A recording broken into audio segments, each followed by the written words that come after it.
I'm not embarrassed to admit when I'm wrong. And I was completely wrong. In fact, I've been completely wrong for years. It's perfectly fine to cook a steak from frozen in your air fryer. It's absolutely delicious, and I'm going to show you exactly how to do it. Welcome to The Salted Pepper, where we cook for real life using real food and we keep it real simple. I really can't think of anything more simple than this. This is definitely one of the easiest meals I've ever made, or at least a part of a meal, right? So I can't tell you how many times Jeff comes home and is like, oh, I'd love a good steak. Well, honey, they're all in the freezer. And sometimes I'll get one out and I'll do a quick thaw in, a thing of water, a nice cold water bath. But still, we're not eating for at least 2 hours, right? And I have told people all the time, don't cook from frozen if you can help it. Make sure you thaw your meat. You're going to have a better texture. It's going to be a better outcome. But guess what? I was wrong because I took a ribeye the other night and put it in the air fryer and cooked it, and it was amazing. The seasoning stayed on. It was literally amazing. So let's get into it. I've got this very frozen, completely frozen ribeye and a little bit of seasoning. So let me go over that. I have a 1/4 teaspoon of fine grind sea salt, 1/4 teaspoon of onion powder, 1/4 teaspoon of garlic powder, 1/4 teaspoon of black pepper, and then a 1/4 teaspoon of crushed rosemary. What you season your steak with is completely up to you. Now, in order to get the seasonings to stick on, we do need to spritz with a little bit of oil. So I'll do that on both sides before I put it into the air fryer. Probably about a teaspoon or so on each side will do the trick. And I'll put half of these seasonings on this side and half on the other side.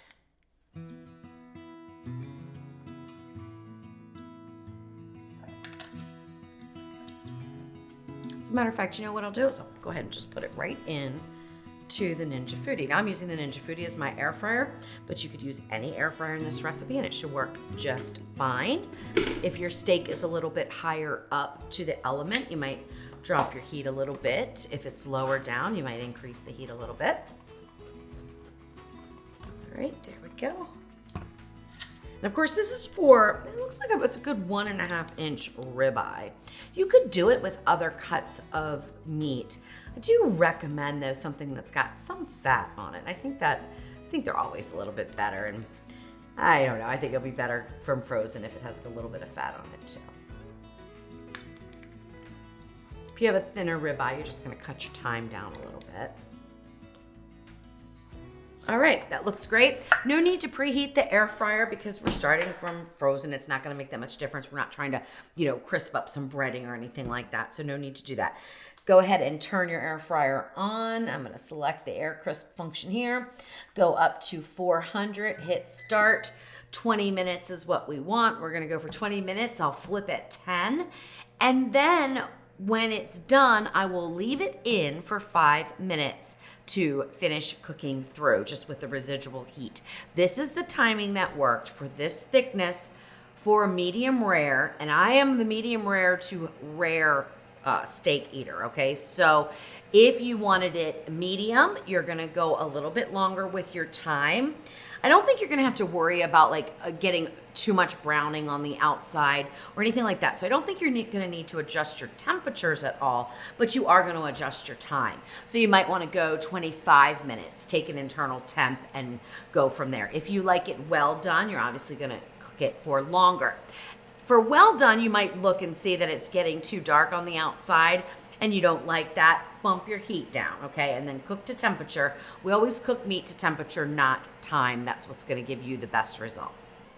All right, let's flip the steak. And it's looking really good already. You can see that the fat is turning nice and brown. Now it's not really dark on the top here.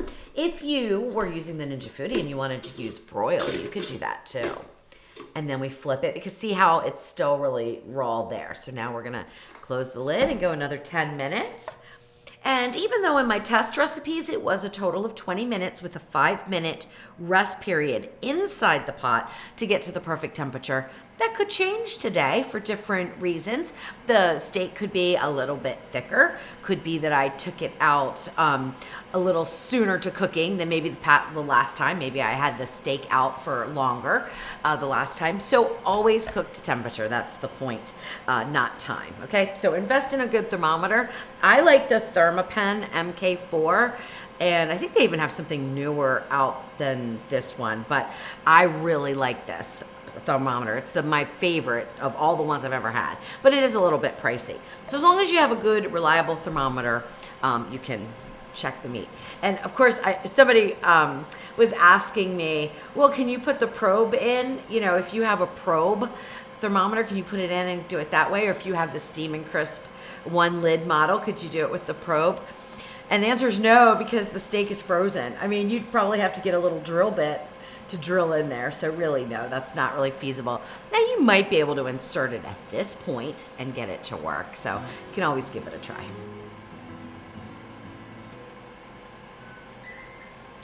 All right, our 20 minutes is up, and now the hardest part. Don't open the lid. Don't do anything. Wait 5 minutes. That way you don't let the heat out, and that residual heat will finish cooking your steak perfectly. If you like it like I do, which is medium rare, on the rare side of that. Oh my gosh, it's gorgeous. Look at that, it's so beautiful. Oh my gosh. All right, so let's go in. Now it's a little bit under though. All right, so it's reading a little bit below my 130 mark where I want to hit. It was about 115. Totally normal. I mean, things like that happen. Now, there's a couple choices. You can just leave it alone and let it sit in the hot pot for longer, and it will continue to rise in temperature at least, over the next 5 minutes or so. Or you could go right back on air fry, which is what I'm going to do, because I'm not worried. Looking at this, I am not worried about overcooking it. In fact, what I could do even is flip it and get some more browning on that side, okay?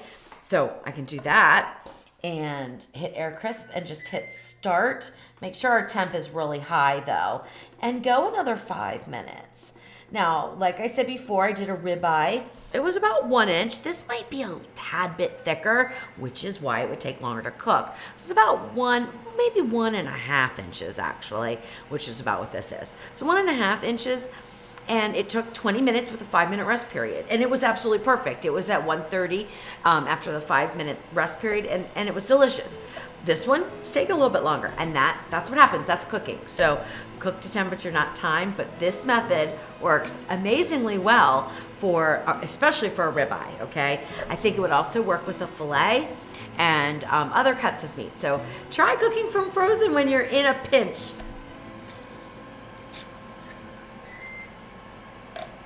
All right, let's go ahead and take temp again. Now this side looks really nice. I wonder what the other side looks like. So let me get right into the middle, and we are up there into the 120, okay? About 119, 120. So since I want it to be up around 130, I'm gonna flip it back over and not turn it back on. I'm just gonna close the lid for a few minutes. So instead of resting it on my cutting board, I'm gonna rest it inside the Ninja Foodi, okay? So in 5 minutes, I'll pull it out, we'll slice it up, and I'll show you what it looks like and tell you what it tastes like. All right, let's go ahead and get our steak out. It's been that extra 5 minutes, and I'm so confident, I'm not even gonna worry about temping it. I'm gonna let it sit here for just a few minutes. Now, technically, we let it rest inside the Foodi, but I like to add a special little touch, and that is a little bit of butter onto the hot steak and let it start to melt, and then serve it up. It's delicious.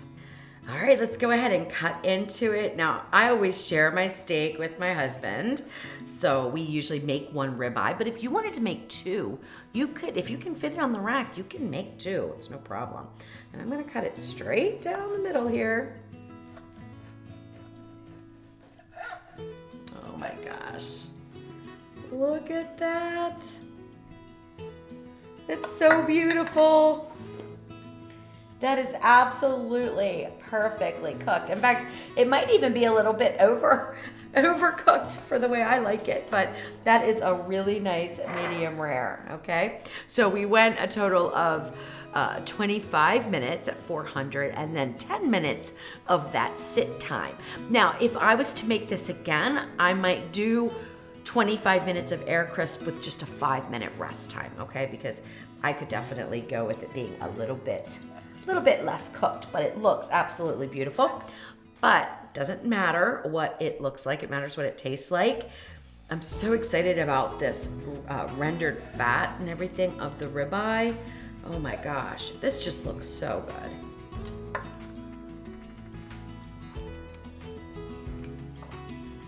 good. Oh my gosh. Wow.